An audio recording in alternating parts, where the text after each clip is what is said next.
Merhabalar değerli izleyenler. Gül'ün Mutfak Aşkı YouTube kanalına hoş geldiniz. Et, patlıcan ve birkaç malzemeden hazırladığım, çoğu evde pişen güzel bir lezzeti paylaşacağım sizlerle.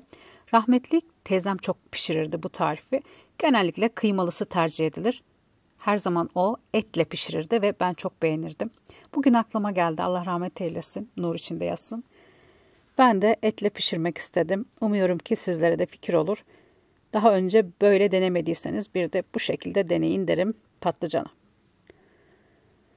Az önce de söylediğim gibi genelde kıymalı pişirilir. Etli de tercih etmenizi öneririm. Gerçekten et de çok yakışıyor bu tarife. 900 gram patlıcan kullandım. Önce alacalı şekilde soydum. Sonra çok küçük olmayacak bir biçimde doğruyorum patlıcanı. Patlıcanı soymadan önce yıkadım. Bu aşamadan sonra hiçbir şekilde suya sokmayacağım patlıcanı. Suda da bekletmeyeceğim.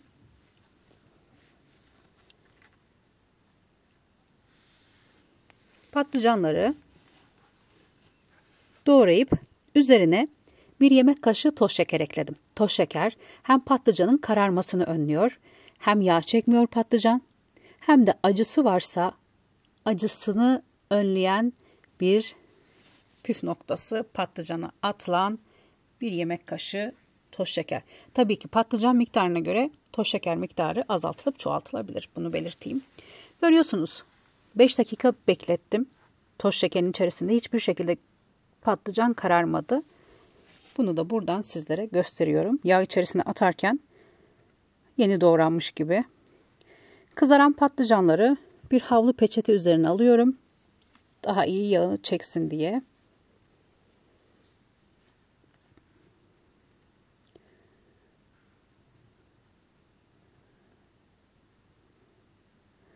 Tekrardan patlıcan atıyorum tencereye.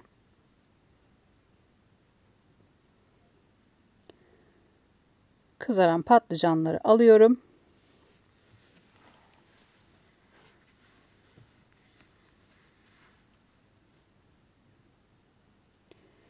Patlıcanları kızarttım.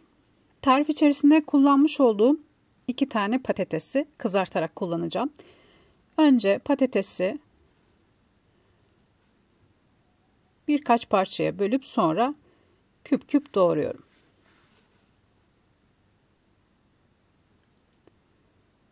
Patlıcan ve patatesi kızartarak tarif içerisinde kullandım. Güzel yakışıyor. Genelde patlıcan ve patates kızardığı zaman yemeklerin lezzetine bir kat daha lezzet kattığını düşünüyorum. Bilmiyorum siz hangi fikirdesiniz? Belki yorumlarda belirtirsiniz. Kızartma olduğu zaman lezzeti bir kat daha artıyor sanki. Patatesi de kızarttım, kenara aldım. Yarım kilo antrikot kullandım tarifin içerisinde. Kuzu eti de kullanabilirsiniz. Ben çabuk piştiği için tercih ettim. Biraz da yağlı olduğu için antrikot tercih ettim. Normal dana eti kullandığınız zaman ön haşlama yapmanız gerekiyor. Bu kadar yumuşak olmuyor. Et pişerken ben soğanları doğrayacağım. 2 tane kuru soğanı doğrayıp hazırlıyorum. 4 tane Charleston biber. Biberlerin çekirdeklerini temizlemiştim. 4 parçaya ayırdım. Sonra doğruyorum. 4 diş de sarımsak. İri taneli kullanmış olduğum sarımsaklar. Genellikle soğan ve sarımsağı yemeklere bol kullanıyorum. Seviyorum. Şu an ikisi de çok pahalı. Et hemen hemen pişti. Tamamen suyunu çekince içerisine soğanı, sonra Charleston biberi, sonrasında sarımsağı ekliyorum. Biraz karıştırıp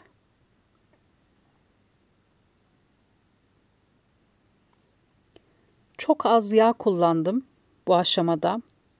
Hem et biraz yağlı hem de patatesi ve patlıcanı kızarttığım için gerek duymadım. Fazla yağ yerken çok fazla yağ olunca yemek insanı kesiyor. Bilmiyorum siz ne düşünüyorsunuz? Tencere içerisindeki malzemeleri pişirdim. 1 su bardağı dolusu domates sos ekledim. Yazdan hazırlamıştım. Baharatları ve tuzu ilave ettim. 1 yemek kaşığı domates ve biber salçası karışık ekledim.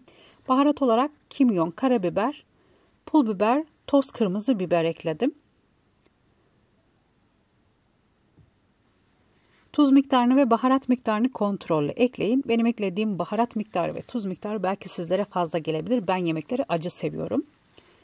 1 su bardağı su ilave ettim.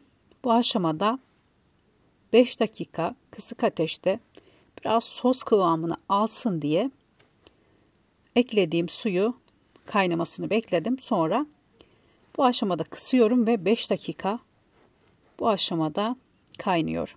5 dakika sonunda önce patatesi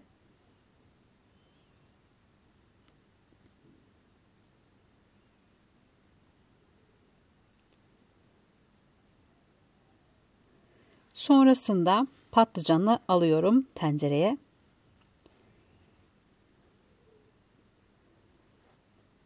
Hafiften karıştırıyorum patlıcanlar ezilmesin diye.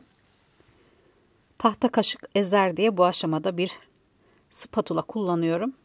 Daha rahat karıştırılıyor.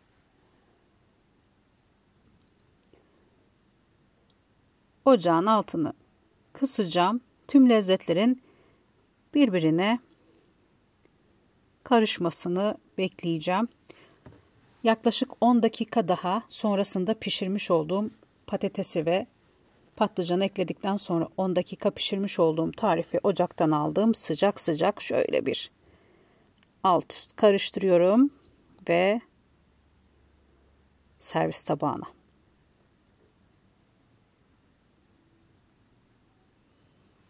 Üzerine biraz kekik ilave ediyorum. Genellikle tabağa atmayı tercih ediyorum.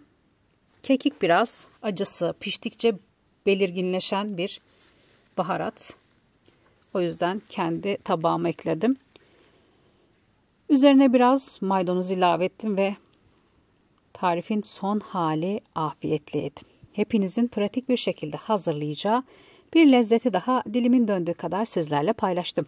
Umuyorum ki sıkılmadan izleyip bu tarifi de beğenmişsinizdir. Şimdiden hazırlamak isteyenlere afiyet olsun. Kanalıma abone olmayı, beğeni yorum yapmayı unutmayın lütfen. Değerli görüşlerinizi videonun altına bekliyorum. Sizlerin düşünceleri benim için çok değerli. Tarifin malzemelerini açıklamaya belirteceğim. Başka tariflerde tekrar görüşmek üzere.